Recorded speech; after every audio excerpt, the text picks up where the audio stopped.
you missing out if you haven't been on a cruise ship? Have you seen those commercials?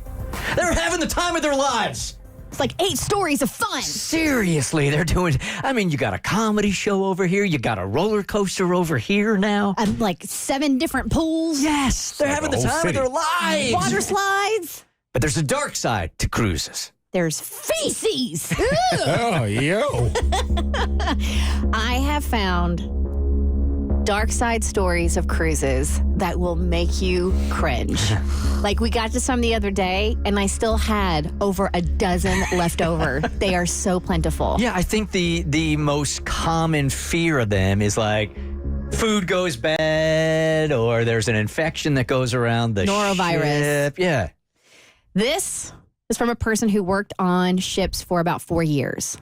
On embarkation day, all the public areas of the ship are open, like the theater, spa, gym, etc. So new passengers can see them and get settled in, but more so we can sell them packages. An older man was checking out the gym in regular clothes, jeans, Hawaiian shirt, flip-flops, decided to go for a run on the treadmill. He had a heart attack and died right there in the gym before the cruise had even started. Damn. This dude trying to work out, getting his abs popping to get out by the pool. I'm just going to go ahead and do one sprint. Nuh-uh. So the problem was, they were still in port, so Miami PD and the coroner had to come on to investigate. The problem was the gym and treadmills on this ship had a huge glass wall to the pool deck, so who knows how many people witnessed this man keel over on the treadmill. Wow. So the crew simply closed the pool area and the gym. Coroner took the body, and the crew set sail a few hours later. No announcement was ever made. And you're opening with that. Yes, that's what we're opening. Yikes. All right, now, for passengers on the Carnival Legend in February of 2018, a trip along the Australian coast was more Fight Club than Zen Retreat. A series of brawls broke out on board, complete with screaming, broken glass, and head injuries. Ultimately, authorities removed 23 people from the ship. Wow. They offered affected passengers a 25% credit for a future sailing. It really is one of the worst places you can get into a fight. Eventually, you're going to run back into the guy. Yeah. There's nowhere to run, nowhere to hide. That's a fact. So this visual, I felt so bad for laughing, but the visual... And thankfully, everybody is okay, so you can laugh too. A woman shared, I went on a cruise that had a thalassotherapy pool, which is like a large saltwater hot tub with jets. My friend went to use it, and right before she was about to get in, something went wrong.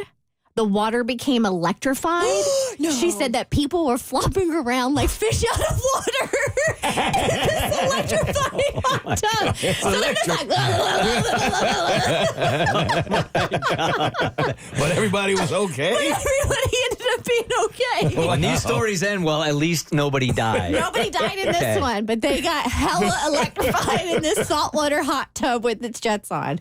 All right, next. In March of... I cackled at that one. I felt so bad. You don't see that on the commercial. Shut up. I edit that part out. All right, so in March of 2013, toilets and elevators stopped working halfway through a 7-day cruise on the Carnival Dream. Nope. One of the passengers, Greg Stark, said there's human waste all over the floor in some of the bathrooms, and they're overflowing.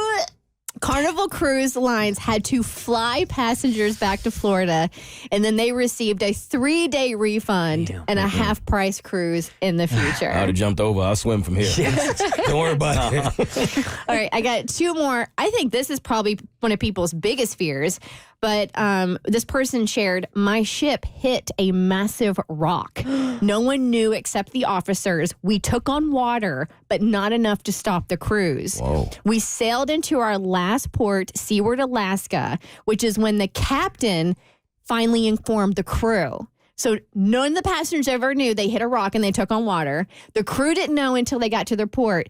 New passengers were turned away. Then they spent 2 weeks on this boat that was taking water, cruising to Freeport, Bahamas, because that's where they had to get the boat fixed. And they had no idea for 2 weeks? The crew did. Okay. They got the passengers, they got off. Then they told the crew, okay. and then they all went on to the Bahamas. Scary. And then we have this one. Passenger on a cruise says, I had to go to see the doctor on a cruise. The doctor was very busy and preoccupied. And he told me that they had had a death on board. I learned through this search, almost every cruise ship has a morgue on board because it almost inevitably always happens because there's a lot of elderly people that take cruises. He told me far too much about it. An elderly gentleman had had a heart attack and died while both on and in another woman post Viagra. I exclaimed, oh, his poor wife. The doctor laughed and replied, yes, I had to call her and tell her the whole thing. It was rampant senior swinging from one cabin to another. One lady got off in Madeira for the day to ride a hired bicycle and ended up having sex with an ex-flame in some bushes who was on another cruise ship. She told me all about it over dinner. Man, those old people were seeing some action. Gotta get it while you can. The Bert Show.